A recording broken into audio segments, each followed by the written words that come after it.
The moment Priscilla Ashford stepped off the stagecoach in Murphy's, California, in the scorching summer of 1878, she knew her carefully constructed Boston life had shattered like fine china dropped on cobblestones. The dust rose in clouds around her traveling boots, settling on the hem of her emerald silk dress as passengers jostled past with their luggage. She clutched her carpetbag tighter, scanning the crowded Main Street for any sign of her uncle's ranch hand who was supposed to meet her. The air smelled of horses, sweat, and something distinctly animal that made her wrinkle her nose. Back home, the streets smelled of bakeries and the harbor of civilization and order. Here, everything felt raw and untamed. "Miss Ashford," a voice called out, rough as sandpaper but not unkind. She turned to find a man approaching, tall and lean with sun-darkened skin and eyes the color of weathered denim. His hat was pulled low, shadowing his face, but she could make out a strong jaw covered in several days' worth of stubble. He wore dusty leather chaps over worn denim pants, a faded blue shirt, and a bandana tied loosely around his neck. Everything about him spoke of hard work and harder living. "Yes, I am Priscilla Ashford," she said, lifting her chin despite her exhaustion.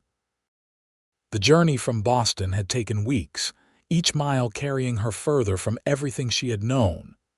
"Xavier Ellis, madam. I work for your uncle at the Running Creek Ranch. He sent me to fetch you." He reached for her bags, his hands large and calloused, scarred across the knuckles. Working hands. Nothing like the soft, manicured hands of Boston gentlemen. "Is my uncle well?" she asked as Xavier loaded her trunk onto the back of a wagon with surprising ease despite its considerable weight. "He is, madam. Just could not make the trip into town today. We have got a situation with some cattle gone missing, and he is organizing the search."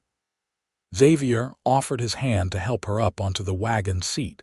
She hesitated only a moment before placing her gloved hand in his. Even through the fabric, she could feel the strength in his grip as he steadied her climb. Once settled, she arranged her skirts carefully, acutely aware of how out of place she must look perched on this rough wagon in her traveling dress. Xavier climbed up beside her with fluid grace, taking up the reins. "It is about an hour's ride to the ranch. The road can be rough, so hold on tight." As the wagon lurched forward, Priscilla gripped the wooden seat.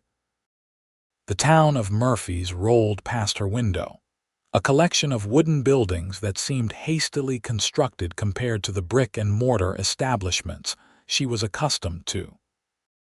There was a general store, a saloon from which raucous laughter spilled into the street, a bank, and various other businesses she could not quite identify.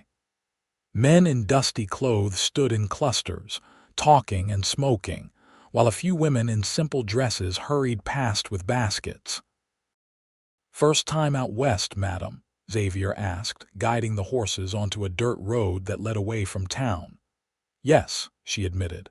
"I have lived in Boston my entire life. This is quite different, that it is." He glanced at her briefly, and she thought she detected something like sympathy in his eyes. "Your uncle speaks highly of you, says you are educated, well-read." "I attended Miss Porter's school," she said, then immediately felt foolish. What did her expensive education matter here? Though I suppose that means little in this country. Knowledge is knowledge, madam.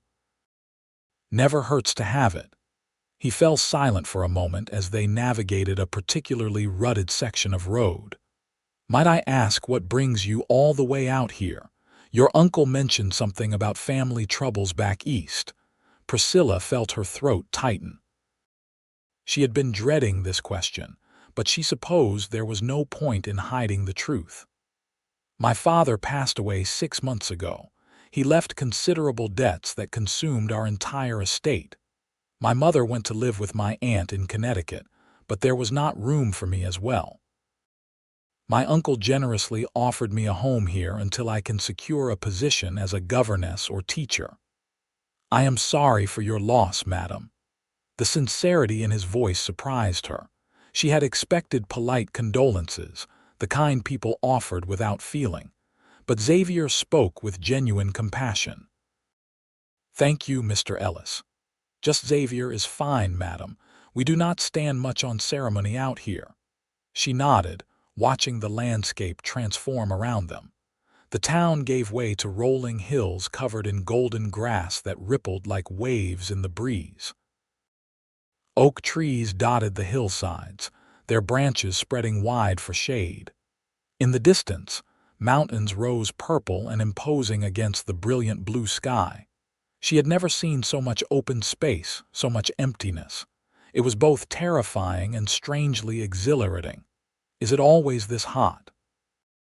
she asked, fanning herself with her hand. Even with the wagon's movement, the heat pressed down on her like a physical weight. "This is mild for August, madam. Last week we hit 105 degrees, lost a few head of cattle to the heat."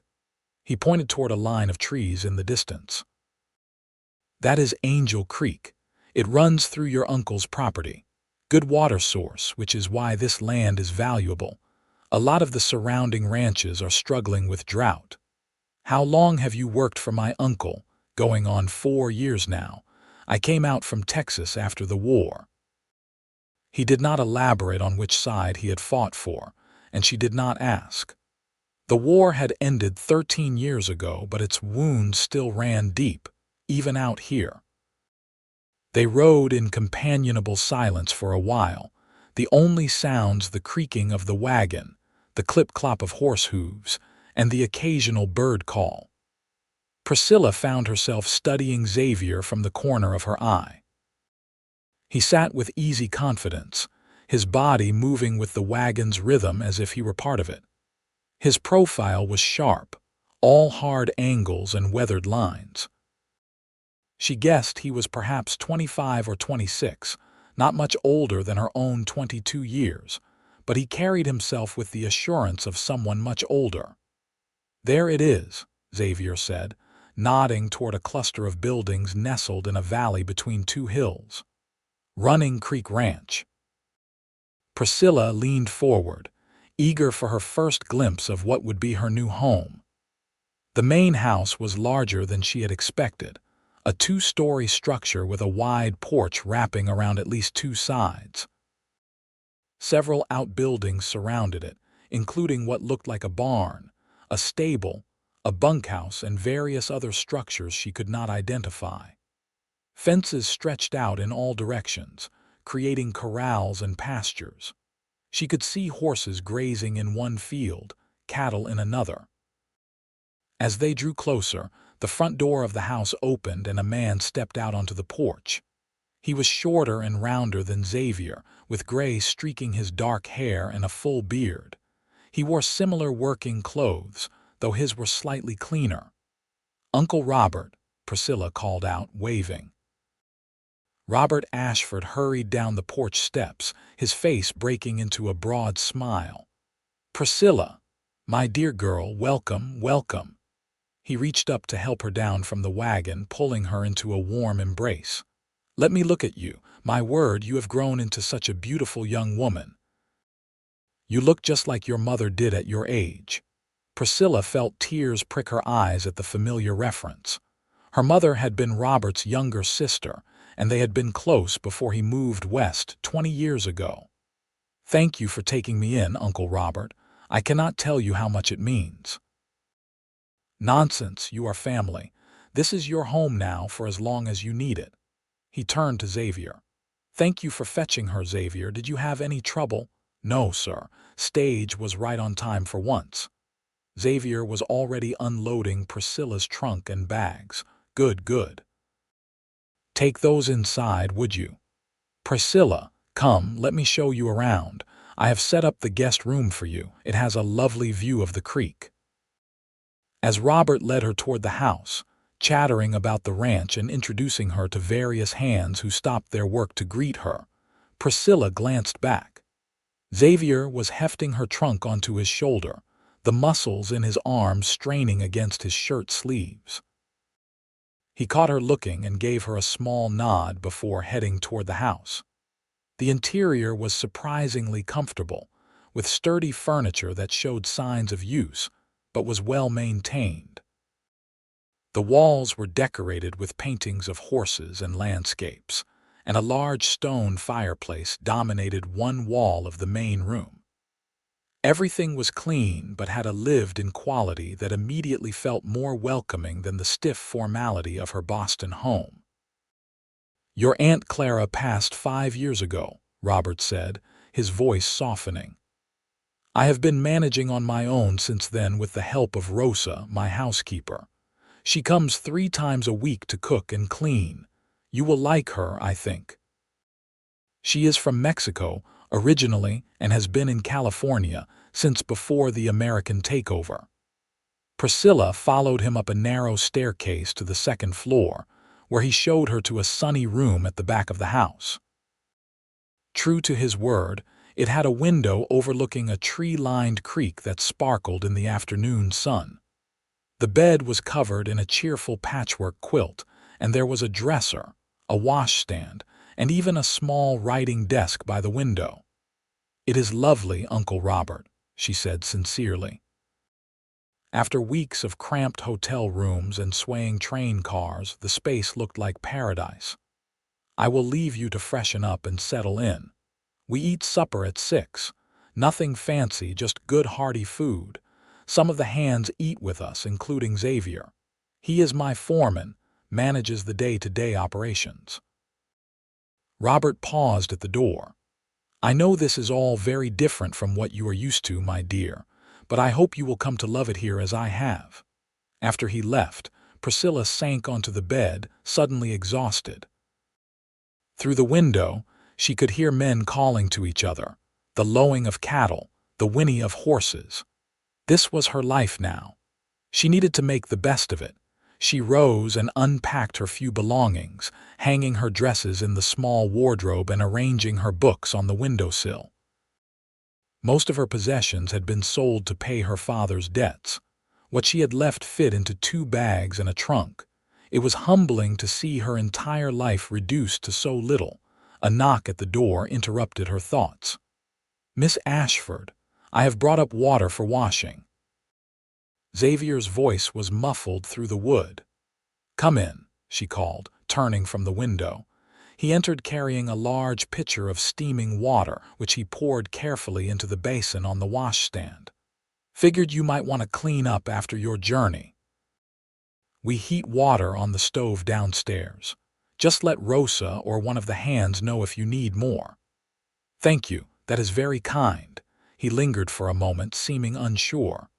"I know this must be overwhelming, madam, but your uncle is a good man and this is a good place.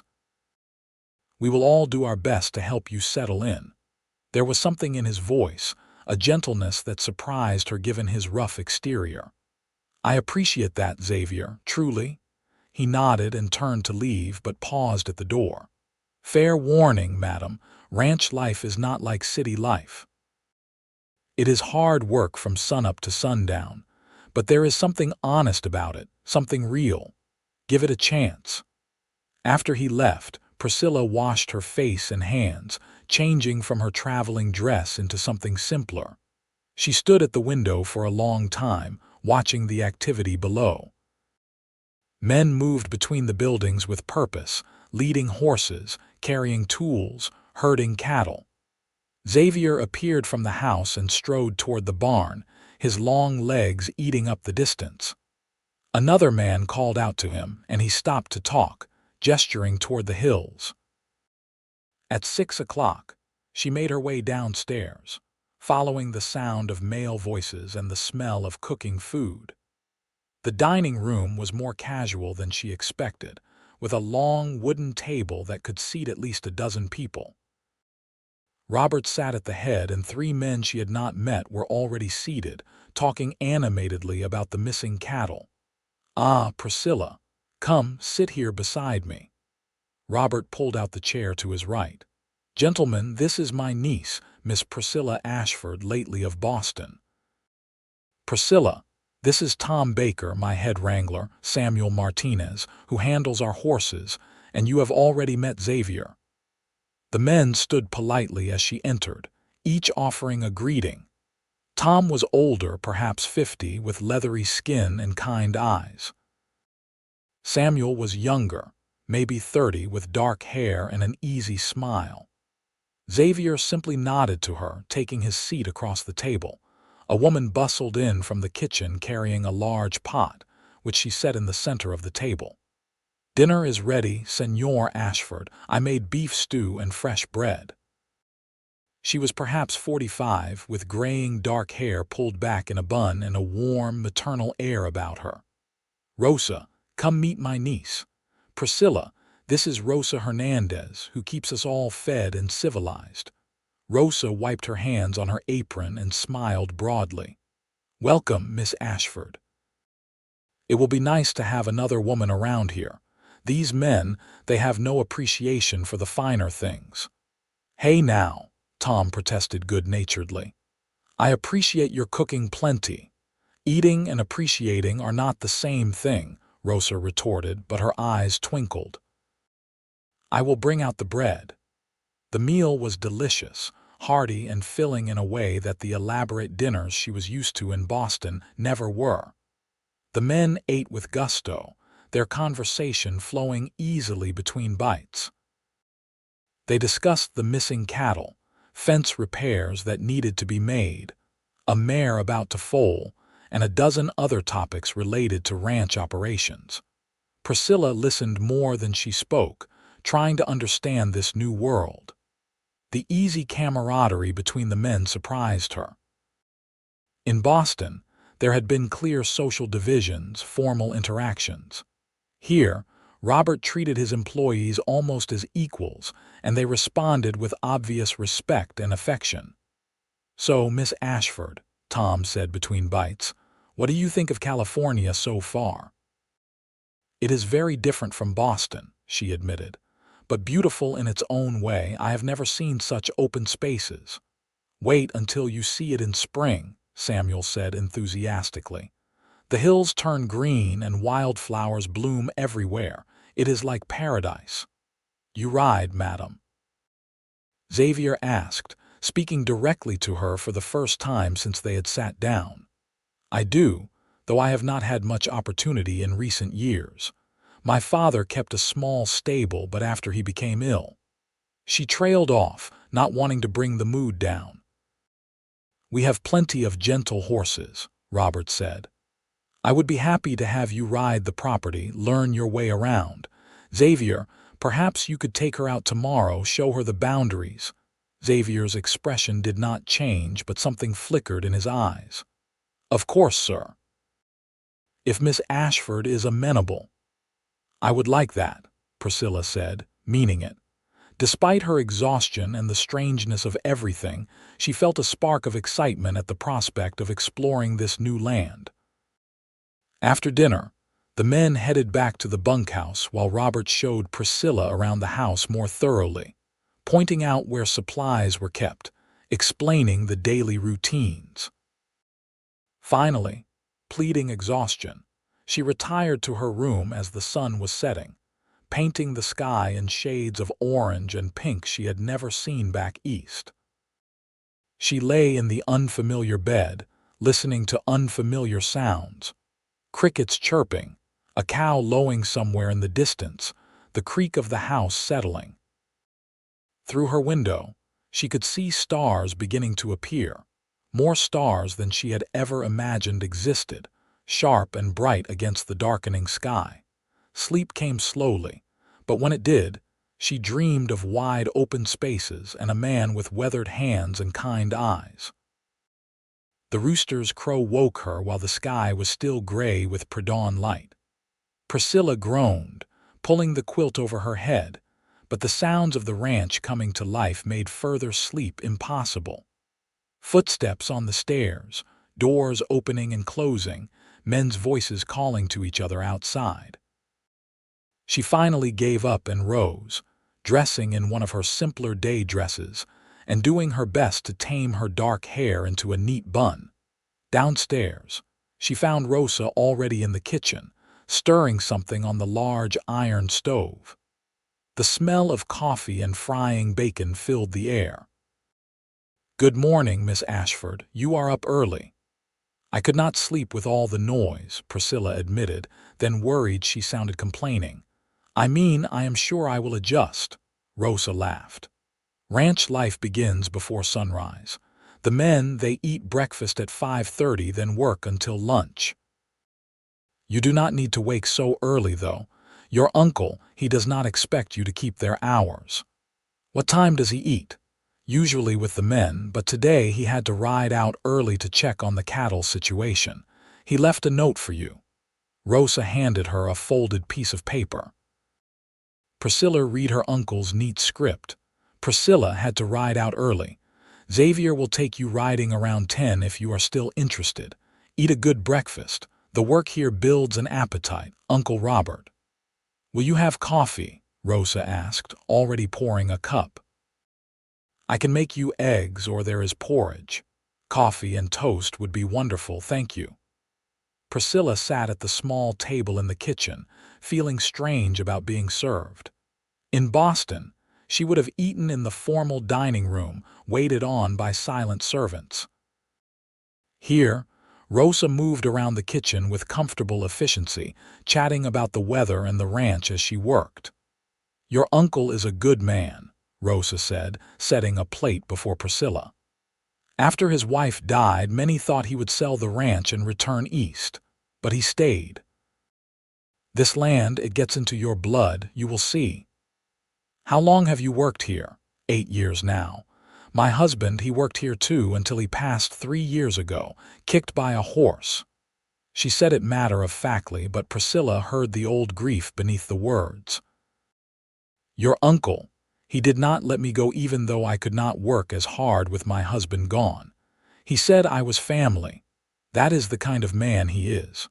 Priscilla felt a wave of gratitude for her uncle's kindness. She finished her breakfast and helped Rosa clean up, despite the older woman's protests. Then, not knowing what else to do with herself, she went out onto the front porch to wait for Xavier. The ranch was bustling with activity. Men led horses from the barn to the corral, others carried saddles and tools. A group was gathered near one of the outbuildings, apparently repairing a broken fence. The morning air was already warming, promising another hot day. Xavier emerged from the barn leading 2 horses, one a tall bay gelding, the other a smaller roan mare. Both were saddled and ready to ride. He wore the same type of clothes as yesterday, but cleaner, and his jaw was freshly shaved.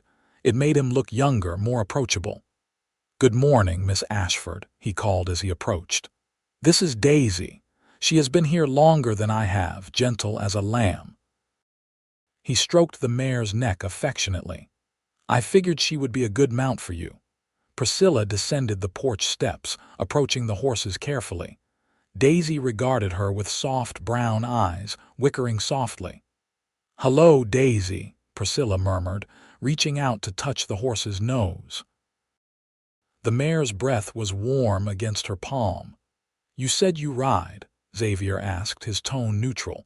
"Yes, though it has been some time, I may be rusty. It comes back quick." He gestured to the stirrup. "Need help mounting?"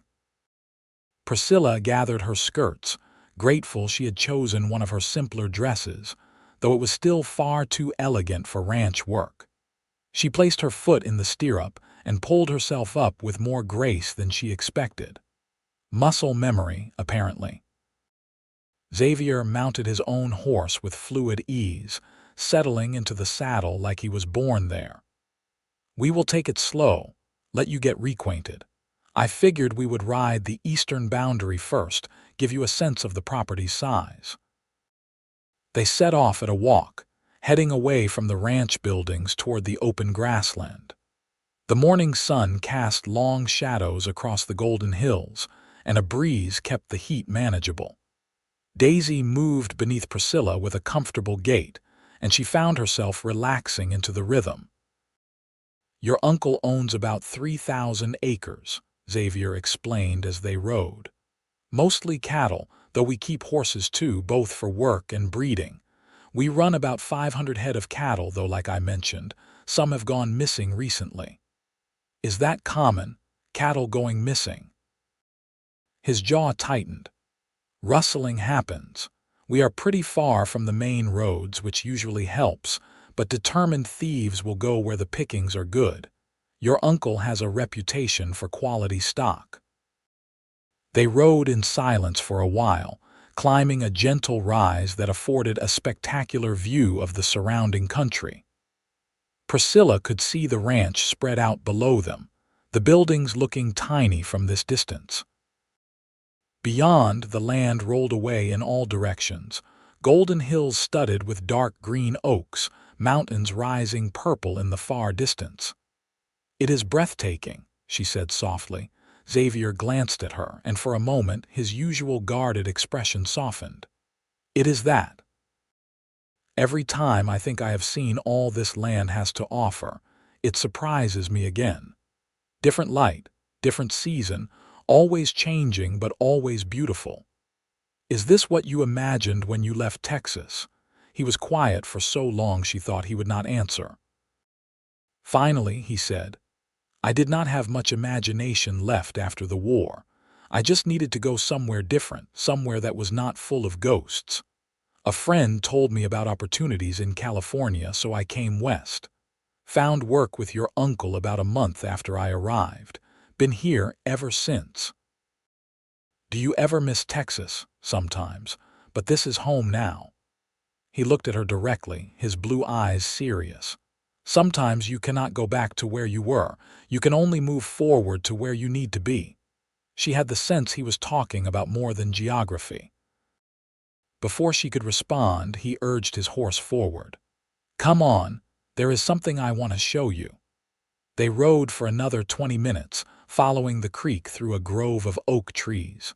The temperature dropped in the shade, and the sound of running water was soothing.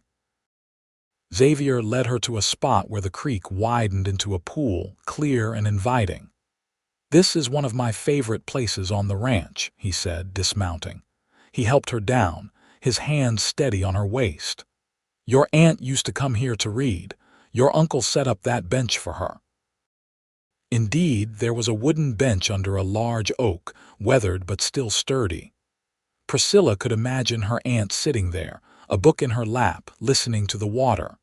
"I never met her, but my mother spoke of her fondly. She was a kind woman. It hit your uncle hard when she passed. This ranch, I think it keeps him going, gives him purpose." Xavier walked to the edge of the pool, picking up a smooth stone and skipping it across the water. "But he has been lonely. I think having you here will be good for him. I hope I can help, not just be a burden." "I know nothing about ranching. There is plenty to learn if you are interested. Rosa could use help with the house. We have got a garden that needs tending. You ride well enough to be useful with the horses. You said you were educated, right? Some of the younger hands can barely read. You could teach them if you were willing." She looked at him in surprise. "You think I could be useful here? Why would you not be?" He seemed genuinely puzzled by her doubt. "I was raised to run a household, to be decorative at social functions. My hands have never done real work." She held them up, showing the soft, uncalloused palms. "I have no practical skills." Xavier turned to face her fully, his expression serious. He reached out and gently took one of her hands in both of his, studying it as if it were something precious. His hands were rough and warm, completely engulfing hers. These hands belong to someone who has never had to struggle, that is true, but that does not mean they cannot learn. Skills can be taught. What matters is what is here. He released her hand and tapped his chest over his heart. "Your uncle says you are brave for coming out here alone, starting over. That takes more courage than most people ever need." Priscilla felt heat rising to her cheeks that had nothing to do with the sun. "Thank you," she managed. He held her gaze for a moment longer, something unreadable in his eyes, then stepped back.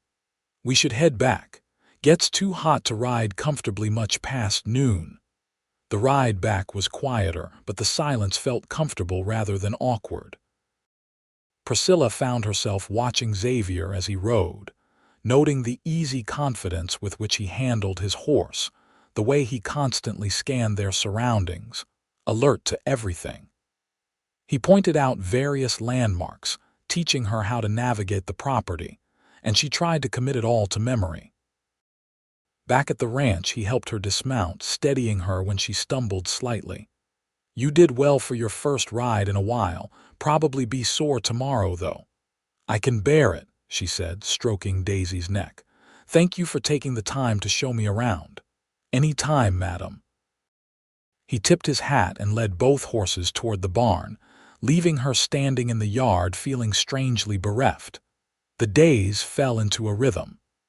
Priscilla rose early, though not as early as the ranch hands, and helped Rosa with breakfast. She learned to cook simple meals, to churn butter, to tend the vegetable garden behind the house.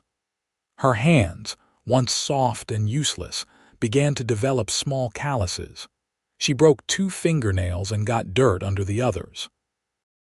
It should have distressed her, but instead, she felt a strange pride in these small badges of work. Her uncle spent most of his time dealing with the cattle situation. More had gone missing, and he was convinced rustlers were operating in the area. Xavier and the other men rode out frequently to patrol the boundaries and search for signs of the thieves. Priscilla found herself thinking about Xavier more than she should. She looked forward to the evenings when he ate supper with them, listening to his deep voice as he discussed the day's work with her uncle. Sometimes he caught her looking at him and would give her a small smile that made her heart beat faster. 3 weeks after her arrival, Robert announced at dinner that he needed to travel to Sacramento to meet with some buyers. "I will be gone 4 or 5 days," he said. "Xavier will be in charge while I am away. Priscilla, you will be all right." "Of course, Uncle. I will be fine." She was surprised to realize she meant it. A month ago, the thought of being left in this strange place would have terrified her. Now, it felt like home. Robert left early the next morning, and the ranch continued its usual routine. Priscilla spent the morning in the garden with Rosa, then helped prepare lunch for the men. As she was carrying a basket of bread to the dining room, she heard raised voices outside. She set down the basket and hurried to the window. In the yard, Xavier stood facing a stranger, a rough-looking man on horseback. Even from a distance, she could see the tension in Xavier's posture. "I am telling you, we do not have any work available," Xavier said, his voice carrying through the open window. "You need to move on." "That is not very hospitable," the stranger replied. He had a harsh face, unshaven and mean. "What is the harm in me resting here for a bit, maybe getting some water for my horse?" "Water your horse at the creek, then ride on." 2 more men rode up, clearly with the first stranger. "Problem here, Jack?" one of them asked. Xavier's hand moved subtly toward the gun at his hip. "No problem. These gentlemen were just leaving." Priscilla's heart hammered in her chest. She could feel the potential for violence in the air. Without thinking, she hurried outside. "Xavier." She called, trying to keep her voice steady. "Is everything all right?" He turned, and she saw a flash of alarm in his eyes. "Miss Ashford, please go back inside." But her appearance had changed the dynamic. The 3 strangers were now looking at her with uncomfortable interest. "Well now," Jack said, a leering smile crossing his face. "You did not mention there was a lady present. Where are our manners? The lady is the boss's niece, and you will address her with respect or not at all," Xavier said, his voice like ice. "Now I have asked you politely to move on." "I will not ask again." Priscilla saw other ranch hands appearing from various buildings, drawn by the commotion. Tom and Samuel moved to flank Xavier, and suddenly the strangers were outnumbered. Jack seemed to realize he had lost whatever advantage he thought he had. All right. "We are leaving," No need to get touchy. He pulled his horse around, his companions following suit, but as they rode off he called back, "Nice spread you have got here. Would be a shame if anything happened to it." Xavier stood rigid until the men were out of sight, then turned to Priscilla with barely controlled anger. "What were you thinking, coming out here?" His tone stung, but she lifted her chin. "I thought I could help." "Help?" He took off his hat and ran a hand through his hair in frustration. "Those men were dangerous, Priscilla. If things had gone wrong, you could have been hurt or worse." It was the first time he had used her given name, and despite the circumstances, it sent a shiver through her. "I am sorry," she said quietly. "I did not think." His expression softened. He glanced at the gathered men. "Tom, take 2 others and follow those men at a distance. Make sure they actually leave the area. Samuel, double the watch tonight. I do not trust that they will not come back." The men dispersed to follow his orders, leaving Xavier and Priscilla alone in the yard. "I truly am sorry," she said again. "I have never dealt with anything like that before." "I know." He sighed, replacing his hat. "You are used to a different world where women are protected from such things. Out here, danger is more immediate. I need you to promise me that if something like this happens again, you will stay inside where it is safe." "I promise." She hesitated, then added, "You were worried about me." "Of course I was." He said it as if it were obvious. "You are under my protection while your uncle is away." "But it is more than that." He stopped himself, seeming to realize he was about to say something he should not. "More than what?" she prompted softly. He looked at her for a long moment, warring with himself. Finally, he said, "I care about what happens to you, Priscilla." "More than I should, probably. You are the boss's niece, a lady from Boston, and I am just a ranch hand, but I cannot seem to help it." Her breath caught. "Xavier, I know it is not appropriate. I know you will likely return east eventually, find some proper gentleman to marry. But I needed you to know, needed to be honest." He took a step back. "I should check on the men, make sure everything is secure." He started to walk away, but Priscilla found her voice. "Xavier, wait." He stopped but did not turn around. "I care about you too," she said, her voice barely above a whisper.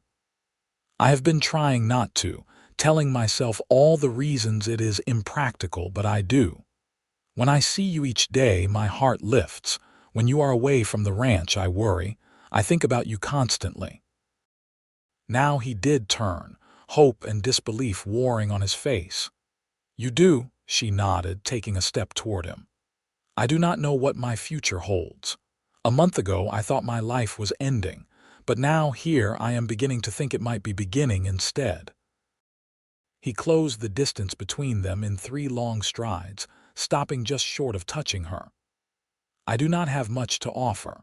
I work for wages, own nothing but my horse and my gear. You deserve better. You are honest, kind, hardworking. You treat people with respect regardless of their station. You have made me feel safe in a strange new world." She reached up and placed her hand on his chest, feeling his heart hammer beneath her palm. "That seems like rather a lot to offer." He covered her hand with his calloused fingers gentle. "Your uncle might have something to say about this." "My uncle wants me to be happy. He has said as much." "The men will talk. Let them." A smile finally broke across his face, transforming it from handsome to devastating. "You are full of surprises, Priscilla Ashford." "I am surprising myself," she admitted. He raised her hand to his lips, pressing a kiss to her knuckles that sent heat racing through her. "We should probably court properly. I should ask your uncle's permission." "Probably," she agreed, though neither of them moved. A discreet cough from the direction of the barn broke the moment. Samuel stood there, trying and failing to hide a grin. "Sorry to interrupt, boss, but Tom is back. Says those men are still in the area, camped about 5 miles north." Xavier's expression shifted instantly back to business. "Damn, all right, gather everyone. We need to make plans." He looked at Priscilla apologetically. "We will continue this conversation later." "I will hold you to that," she said. That evening, the tension around the ranch was palpable. Xavier posted extra guards and made sure all the buildings were secure. Priscilla helped Rosa prepare supper, but her mind was on Xavier and the potential danger lurking outside their boundaries. She was cleaning up after the meal when Xavier appeared in the kitchen doorway. Rosa took one look at them and announced she needed to check something in the cellar, leaving them alone. "I do not like this situation," Xavier said without preamble. "Those men are up to no good, and with your uncle gone, we are vulnerable." "What will you do?" "Keep watch, be ready. They might just move on, but my gut says they are the ones who have been rustling the cattle. They might try something bigger now." He rubbed his face tiredly. "I am going to sleep in the main house tonight, just in case. I can bed down in the parlor. You think they might come here?" Priscilla felt a flutter of fear. "I think they saw a pretty woman and a ranch that looks prosperous. I am not taking chances." He met her eyes. "I will not let anything happen to you, Priscilla. I swear it. I know you will not." They stood in the kitchen, the air thick with unspoken words and new feelings. Finally, Xavier said, "You should get some rest. It might be a long night." Priscilla went upstairs but doubted she would sleep. She changed into her nightgown and wrapper, then sat by the window, looking out at the dark ranch. She could see the glow of a cigarette where someone stood watch by the barn. The moon was bright, casting everything in silver and shadow. She must have dozed off in the chair because she woke suddenly to the sound of gunfire. Her heart leaped into her throat as she rushed to the window. In the yard below, chaos reigned. Dark figures on horseback were racing between the buildings, and she could see muzzle flashes as shots were exchanged. Priscilla ran to her door and down the stairs, her bare feet silent on the wood. Xavier was already in the front hall, gun in hand, peering out the window. "Get back upstairs," he commanded when he saw her. "What is happening?" "They are trying to stampede the cattle, steal what they can in the confusion. Damn fools." He opened the door cautiously. "Tom has men posted. They were ready for this, but I need to help." He looked at her, torn. "Please, Priscilla, stay inside. Lock the doors behind me." She wanted to argue but knew he was right. "Be careful." He touched her cheek briefly, then was gone into the night. She locked the door as instructed and ran back upstairs to watch from the window. The next 30 minutes were the longest of her life. She could hear shouting, more gunfire, the thunder of hooves.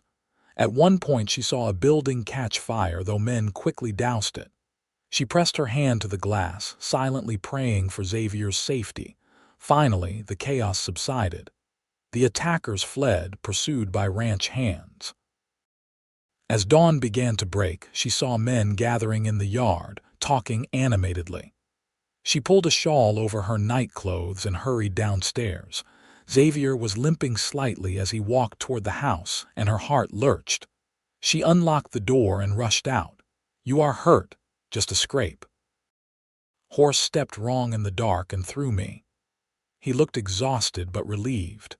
"We drove them off, got one of them dead. The others ran. Tom and the boys are chasing them, make sure they keep running. Come inside, let me look at your leg." He did not protest, which told her he was hurting more than he let on. Inside, she lit lamps and made him sit at the kitchen table. His pants were torn at the knee, and blood seeped through the fabric. "You need to remove your pants so I can see," she said, trying to sound matter of fact. He raised an eyebrow despite his exhaustion. "Miss Ashford, that would not be proper. I have seen naked male legs before. My father was an anatomy professor. I helped him in his laboratory." This was not entirely true, but he did not need to know that. With a sigh, he unbuckled his gun belt and stood to remove his pants, leaving him in his long underwear. The torn fabric revealed a nasty gash across his knee, still bleeding sluggishly. Priscilla fetched water and clean cloths, then knelt before him to clean the wound. Her hands trembled slightly as she worked, whether from fear or from the intimacy of the situation, she could not say. "You have gentle hands," Xavier said softly, watching her work. "You said my hands were too soft for ranch work," she reminded him, carefully daubing away the blood. "I never said that. Not directly, perhaps, but you implied it that first day." He caught one of her hands, stilling her movements. "If I did, I was wrong. These hands have done plenty of work these past weeks, but you know what they are really perfect for." "What?" she whispered. "Holding mine." The simple words, spoken with such sincerity, broke something open inside her. Tears sprang to her eyes. "You could have been killed tonight, but I was not. I am right here." He pulled her up gently until she was standing between his knees, his hands on her waist. "I am right here, Priscilla." She wrapped her arms around his neck and he pulled her close, burying his face in her hair. They stood like that for a long moment, just holding each other, grateful for survival, for safety, for this impossible thing growing between them. "I love you," she whispered against his neck. "I know it is too soon, I know it is impractical, but I do." He pulled back just enough to see her face, his eyes searching hers. "I love you too. Have since you stepped off that stagecoach looking like a flower in the desert.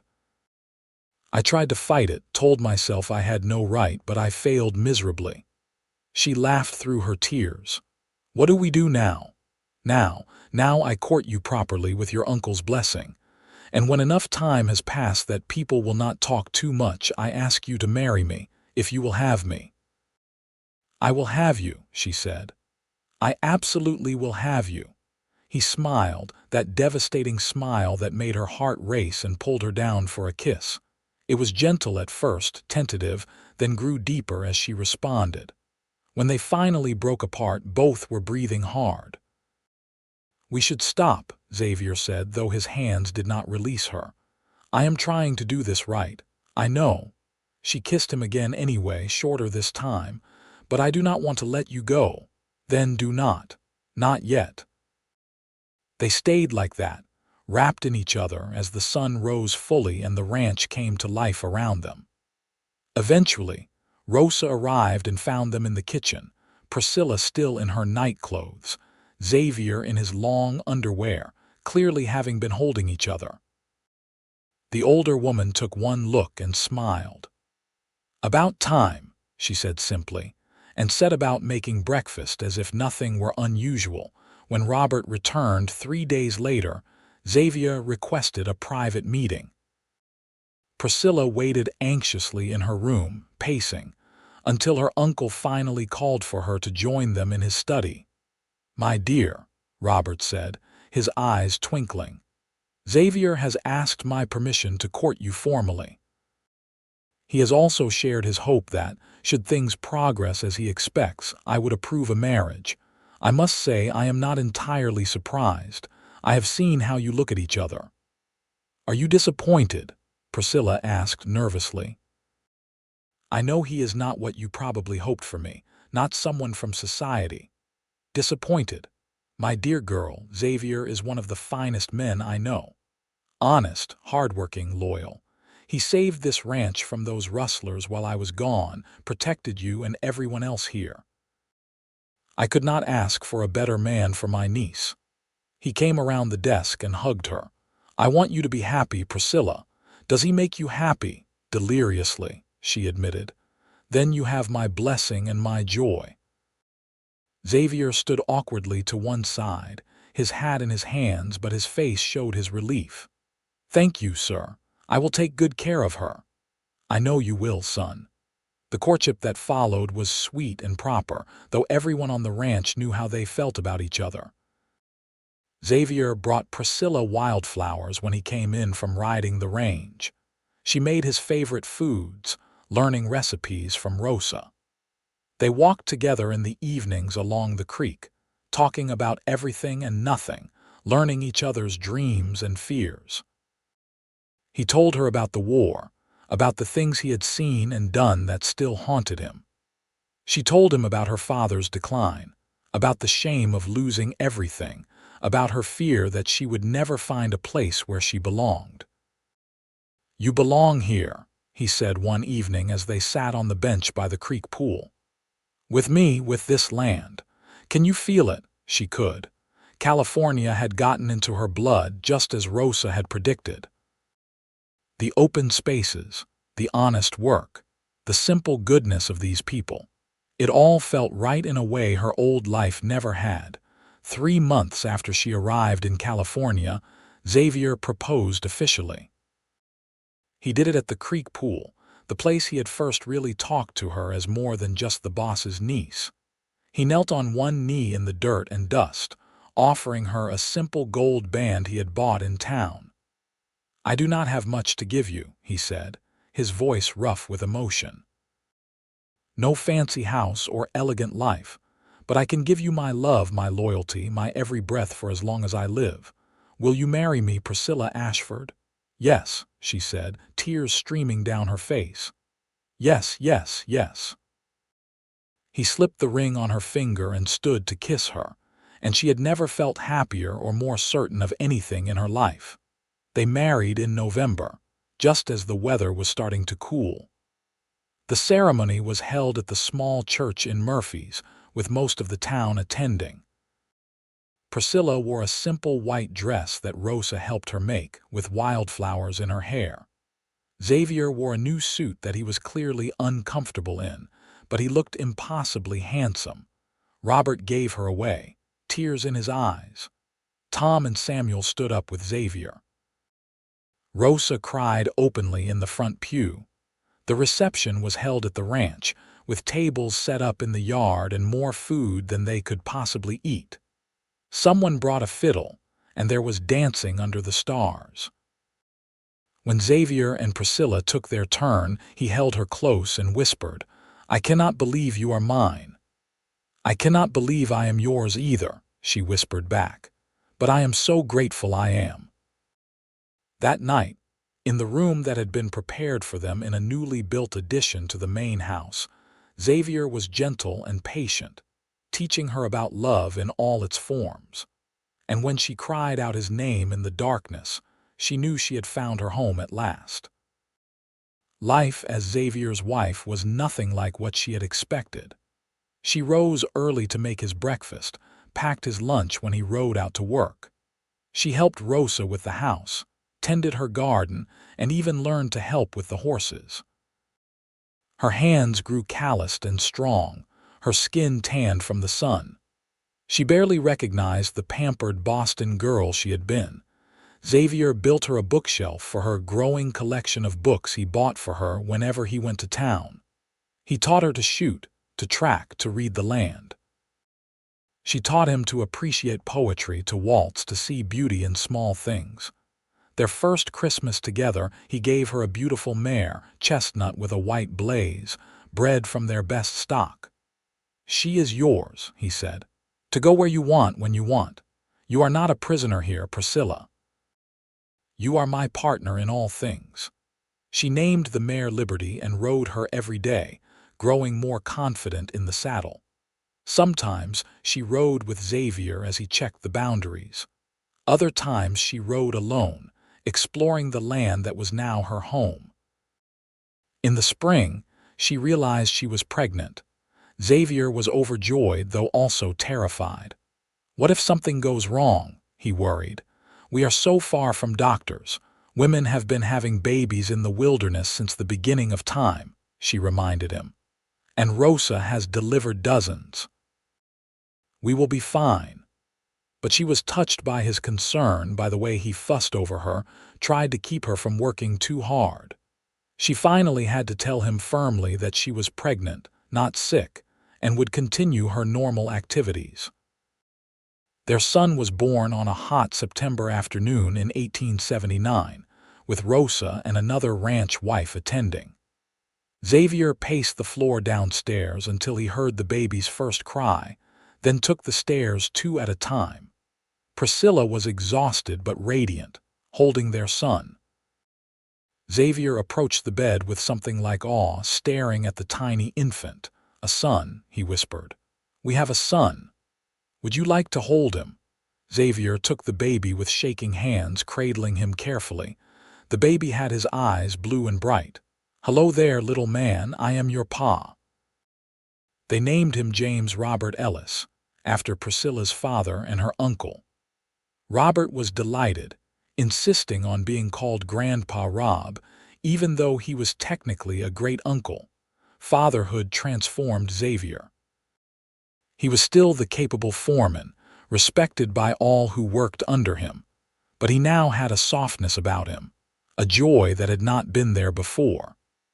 He would come in from a long day's work, dirty and exhausted, and his whole face would light up at the sight of his wife and son. When James was 6 months old, Robert called them into his study one evening. "I am getting old," he said without preamble. "Not so old I am dying tomorrow, but old enough to think about the future. This ranch will go to you too when I am gone, but I have been thinking I would like to make Xavier a partner now. Share the load. Let you both build something for James and any other children you might have." Priscilla looked at Xavier, who seemed stunned, speechless. "Sir, I do not know what to say," Xavier finally managed. "Say yes. I have drawn up papers making you a 25% partner with the understanding that the remaining 75% will be split between you and Priscilla when I pass. You have earned this, son. You have made this ranch profitable, kept it safe, and you make my niece happier than I ever thought possible." "Yes," Xavier said, his voice thick. "Yes, sir, thank you." That night, lying in bed with Priscilla's head on his shoulder and their son sleeping peacefully in his cradle nearby, Xavier said, "Did you ever imagine this? When you stepped off that stagecoach looking so lost and beautiful?" "Never," she admitted. "I thought I had lost everything. Instead, I found everything I never knew I needed." "Your hands were too soft for ranch work," he said, taking one of her hands in his. It was work roughened now, with calluses and healed cuts, strong and capable. "But look how well they have adapted." "My hands are perfect," she said with a smile, "for holding yours." He kissed her then, deep and slow, and she melted into him, grateful beyond words for this life, this man, this wild, beautiful place they called home. The years passed in the rhythm of ranch life. They had 2 more children, a daughter they named Clara after Robert's late wife, and another son they called Thomas. Their family grew and thrived. Xavier became part owner of the ranch, then full owner when Robert passed peacefully in his sleep at the age of 73. It was a sad time, but Robert had lived to see his ranch prosper, to dandle great nieces and nephews on his knee, to know that his legacy was secure. They buried him on the hill overlooking the creek, under an oak tree next to his wife Clara. Priscilla stood at the grave with Xavier's arm around her, their 3 children clustered close. "He gave me a home when I had nothing," she said. "He gave me a chance at a new life." "He gave us both that," Xavier said. "We will honor his memory by taking care of this land and each other." And they did. The ranch continued to prosper under their joint management. Xavier proved to be a shrewd businessman as well as a capable rancher. Priscilla kept the books, handled correspondence with buyers, and managed the household. Together, they were formidable. Their children grew strong and capable. James showed an early aptitude for working with horses and spent hours in the stable with Samuel, who had become like an uncle to the children. Clara was bookish like her mother, always with her nose in a book, but she could also outride many of the ranch hands. Thomas was the wild one, constantly getting into scrapes, but with a heart as big as the California sky. When James was 15, he asked his father about the war. They were out mending fence together, just the 2 of them, when the question came. "Pa, you never talk about when you fought. Were you scared?" Xavier was silent for a long moment, testing the tension on a wire. Finally, he said, terrified. Every day, war is not glorious, son. It is brutal and senseless, and it leaves scars that never fully heal. I fought because I believed I had to, but I lost friends, saw terrible things. It changed me. But you seem happy now. I am. Your mother, you kids, this ranch, you all saved me, gave me something to build instead of destroy. That is what matters in life, James. What you build, not what you tear down. James nodded thoughtfully. I want to build something too. Maybe not a ranch, though. I have been thinking about going to school, learning about animal medicine. We could use a veterinarian out here. Xavier felt pride swell in his chest. Your mother would be thrilled. She has always valued education. We will find a way to make it happen. That night he told Priscilla about James's ambitions. She cried happy tears. Our son wanting to further his education. Oh, Xavier, can we afford it? We will make it work. He has a dream, we should support it. She kissed him soundly. This is why I love you, you never limit what people can be. They were in their 40s now, lines beginning to show on their faces, gray threading through their hair. But when Xavier looked at his wife, he still saw the beautiful, brave woman who had stepped off the stagecoach into his life. And when Priscilla looked at her husband, she still felt that leap of her heart, that certainty that she was exactly where she belonged. One evening, when all the children were finally asleep, they walked to the creek pool as they still did whenever they could steal a moment alone. The bench had been replaced twice over the years, but it was always there, their special place. They sat close together, her head on his shoulder, watching the stars come out. You ever miss Boston? Xavier asked, a question he had not posed in years. Never, not even a little bit. This is my home, you are my home, even with all the hardship. The heat and the dust, the hard work, the isolation, especially because of those things. They have made me strong, made me real. She lifted her head to look at him. That girl who arrived here was like a doll, pretty but hollow. You helped me become a person with substance, with purpose. You always had substance. You just needed the chance to discover it. He kissed her forehead. I am the lucky one, Priscilla. You could have had anyone. I only wanted you. They sat in comfortable silence, listening to the creek, to the crickets, to the sounds of the ranch settling down for the night. This land had given them everything: love, family, purpose, home. The soft Boston socialite and the war-hardened cowboy had found each other against all odds and built a life that neither had imagined possible. As they walked back to the house hand in hand, Priscilla thought about how far she had come. Her hands were no longer soft, no longer useless. They were marked by work and by living, by building a life from nothing. But Xavier had been right all those years ago. They were perfect for holding his. Years continued to roll by like the seasons, each bringing its own joys and challenges. James went away to school in San Francisco to study veterinary medicine, writing long letters home about his studies.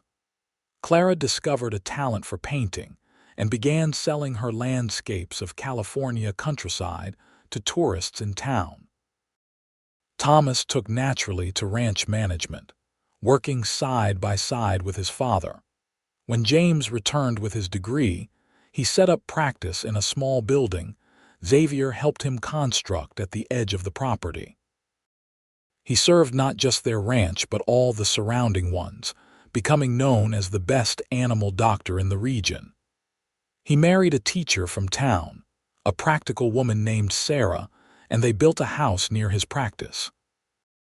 Clara's paintings grew in popularity, and she eventually held an exhibition in Sacramento. She met a writer there, a quiet man named David who wrote about the changing West, and they married in a simple ceremony at the ranch. They split their time between Sacramento and the ranch, David writing while Clara painted. Thomas proved to be a natural rancher, with an instinct for cattle and horses that rivaled his father's. He married young, to a neighboring rancher's daughter named Elizabeth, and they gave Xavier and Priscilla their first grandchildren, twin girls they named Priscilla and Rose. Holding his granddaughter Priscilla for the first time, Xavier looked at his wife with wonder. "We have come full circle." "We have indeed," she agreed, tears in her eyes. "Look at what we built, Xavier. Look at this family, this life." It was everything neither of them had dared to dream when Xavier turned 55. His knee, the one injured that night fighting the rustlers decades ago, began to bother him more.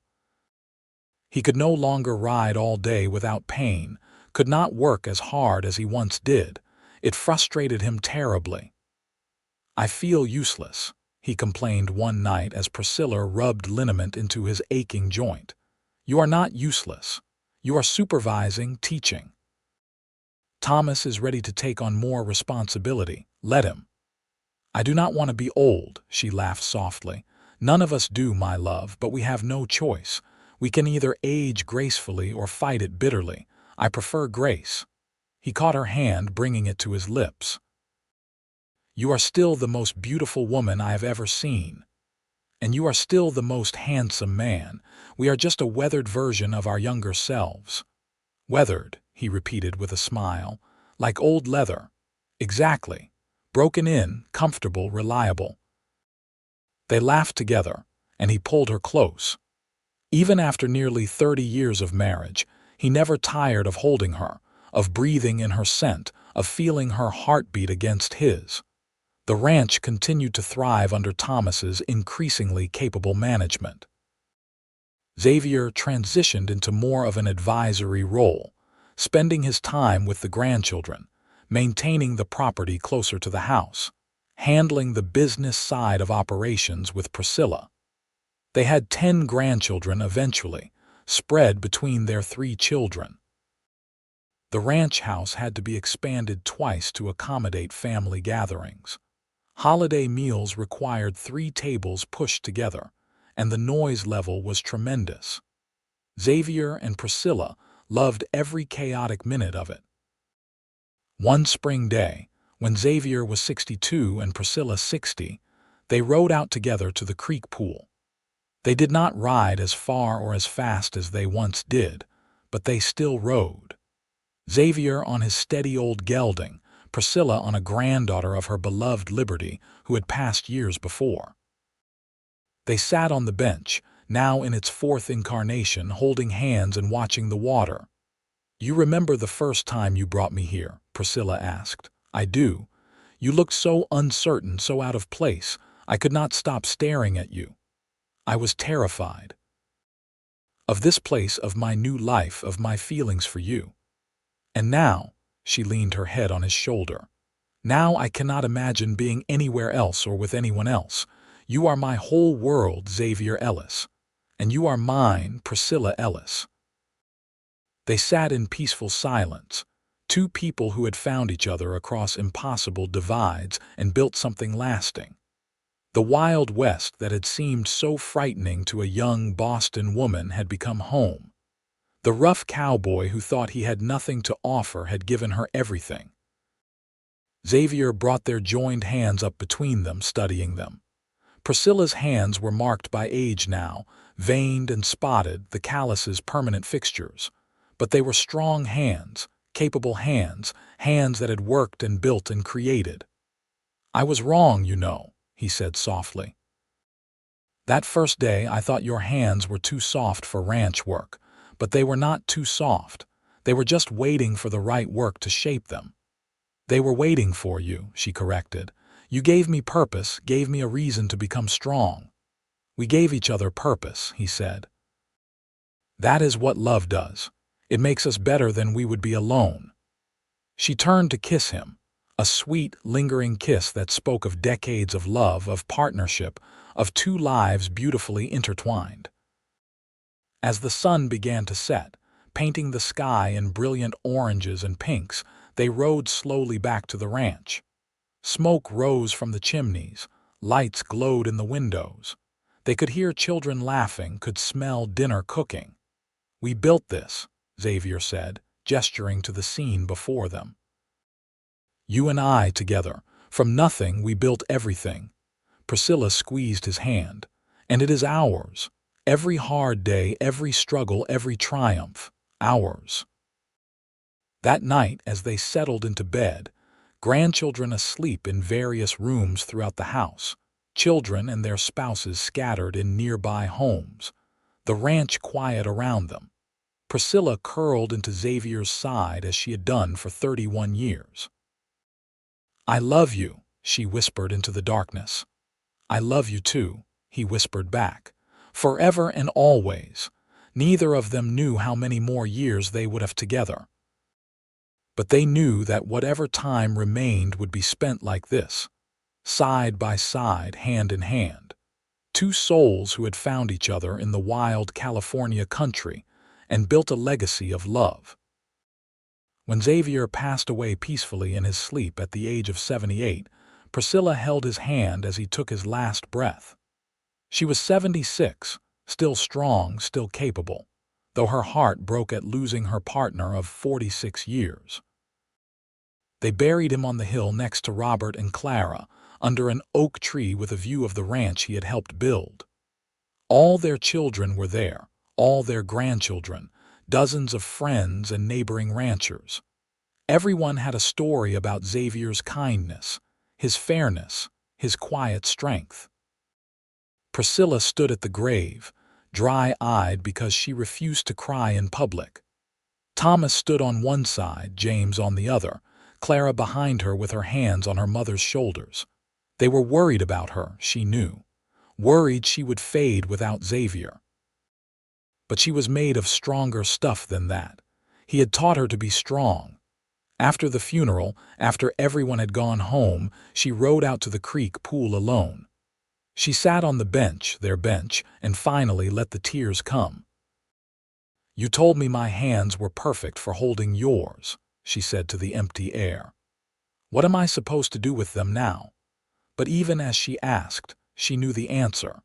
She would use them to hold her grandchildren, to tend her garden, to write letters to her scattered family. She would use them to preserve the legacy they had built together, to ensure that the ranch passed successfully to Thomas and his children. She would use them to keep living, because that is what Xavier would want. Priscilla lived another 12 years, dying at the age of 88, still mentally sharp, still involved in ranch operations, still beloved by 3 generations of family. She spent her final years writing down their story, wanting her grandchildren and great-grandchildren to know how it all began. She wrote about a frightened Boston girl who had lost everything and a cowboy who had been lost until he found her. She wrote about love born in unlikely places, about building a life from dust and determination. She wrote about hands that learned to work, that learned to hold, that learned to create. On the day she died, she was found in her bed, a peaceful smile on her face, her final journal entry lying open on the bedside table. It read, "I came west with nothing but a carpetbag and shattered dreams. I found everything I never knew I needed. To my children, grandchildren, and all who come after, love bravely, work honestly, hold tight to those who matter, and remember that soft hands can become strong when they find the right reason to try. My reason was Xavier. Find yours. Love, Priscilla Ellis." They buried her beside Xavier on the hill, and at the gathering afterward, Thomas raised a glass. "To our parents, who built this ranch from nothing, who loved each other fiercely, who taught us that strength comes not from where you start but from who you choose to become. The legacy they left is not just this land but the love that sustained it. May we honor that always." "Here, here," echoed through the house, through the generations, through the years. And on the hill, under the oak trees, 2 stones stood side by side. Xavier Ellis, beloved husband, father, grandfather, and Priscilla Ellis, beloved wife, mother, grandmother. Their hands could no longer touch, but their legacy lived on in every fence post, every building, every child born on Running Creek Ranch. The wild California land they had claimed as their own continued to thrive, worked by their descendants, who told and retold the story of the Boston lady and the cowboy, of love found against all odds, of two people who built something lasting from absolutely nothing. Their story became legend in the region. Young women heard it and took courage. Young men heard it and learned that true strength lay in gentleness. Children heard it and understood that home was not where you were born but where you chose to build your life. The ranch house still stood, expanded and modernized over the years, but essentially the same structure where Xavier and Priscilla had raised their family. The creek still flowed clear and cold, still supported cattle and horses and life. The bench by the pool was maintained by each generation, rebuilt when necessary, always in the same spot. And sometimes, people swore they could see two figures walking by the creek in the evening light, hand in hand, a tall man and a woman with dark hair, their love still palpable even across the veil of death. Whether ghost or memory or simply the wish of romantic hearts, the story of Xavier and Priscilla Ellis lived on, a testament to the power of love to transform, to sustain, to endure beyond anything as simple as mortality. Their hands had indeed been perfect for holding each other's, in this life and whatever came after, forever entwined, forever home, forever proof that love could bloom anywhere if the hearts were willing and the hands reached out to hold tight and never let go. The Running Creek Ranch prospered for generations, each inheritor adding their own chapter while honoring the foundation laid by Xavier and Priscilla. But it all began with a frightened woman stepping off a stagecoach and a cowboy who saw not soft hands but a brave heart, and who loved her for exactly who she was and who she could become. And that, in the end, was the greatest legacy of all, not land or wealth, but proof that love could conquer fear, that soft hands could become strong, and that two people from different worlds could create something beautiful that would echo through time, inspiring generations to love bravely, build honestly, and hold tight to what matters most. Their story ended, but the love they shared never did, living on in every sunset over the California hills, in every child born into their family, in every hand held in love and in faith that together, anything was possible. Xavier and Priscilla Ellis had indeed built everything from nothing, and their legacy was written not just in land and cattle, but in the hearts of all who knew their story. A reminder that the Wild West was not just a place but a feeling, a possibility, a chance for reinvention and redemption, for love and for lasting happiness if you were brave enough to reach out your hand and hold on tight. The end.